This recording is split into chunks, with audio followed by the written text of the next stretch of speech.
এখানে বেঁচে থাকতে হলে দরকার লাইক আর ভালো রিভিউ। প্রতিটা মানুষের শরীরে লাগানো আছে একটি রেটিং ডিভাইস। কেউ যদি ভালো রেটিং দেয় তাহলে জীবন সহজ হবে, আর যদি খারাপ রেটিং দেয় তাহলেই সর্বনাশ। একদিন এক লোক রাস্তায় হেঁটে যেতে ভুল করে একজন পথচারীর সাথে ধাক্কা খায়। লোকটা তখন ক্ষমা চাইতেই যাচ্ছিল, কিন্তু সুযোগই পেল না। অপর ব্যক্তি সঙ্গে সঙ্গে তাকে একটি খারাপ রিভিউ দিয়ে দেয়। আর এখানে নিয়মও ছিল করা, যদি কারো খারাপ রিভিউ 1 লক্ষ ছাড়িয়ে যায় তাহলে সবাই তাকে ব্লক করে দেয়। এমনকি দোকানদাররাও কিছু বিক্রি করে না, এমনকি সরকারি সেবাও বন্ধ হয়ে যায়। এই ভয়ে মানুষ সবসময় অন্যদেরকে খুশি রাখার চেষ্টা করে। অবশ্যই এক সহকর্মীর ওজন অনেক বেড়ে গেছে, তবুও লোকটা তখন মিথ্যা বলে যে আপনার ফিগার অনেক সুন্দর।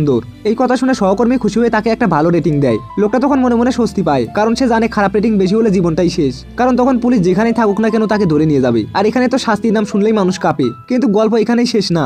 এক ছেলেও এই সমাজে থাকে, সেসব নিয়ম কানুন একদমই পাত্তা দেয় না। তার প্রেমিকা তাকে অনেকবার মানা করেছিল, কিন্তু সে তখন শোনে না। একদিন সে সবার সামনে পার্কে দাঁড়িয়ে উল্টাপাল্টা নাচ করে। লোকজন তখন অবাক হয়ে তাকিয়ে থাকে। কেউ একজন সেই ভিডিও রেকর্ড করে ইন্টারনেটে আপলোড করে দেয়। আর ভিডিওটা ভাইরাল হতেই তখন মানুষ খেপে যায়। একজন না, দুইজন না, হাজার হাজার মানুষ তাকে তখন খারাপ রেটিং দিতে শুরু করে। আর এক মুহূর্তের মধ্যেই তার খারাপ রেটিং সীমা ছাড়িয়ে যায়। পুলিশ তখন সঙ্গে সঙ্গে ঘটনাস্থলে পৌঁছে যায়। ছেলেরা তখন কান্নাকাটি করে ক্ষমা চায়, কিন্তু কিছুই তখন কাজে আসে না।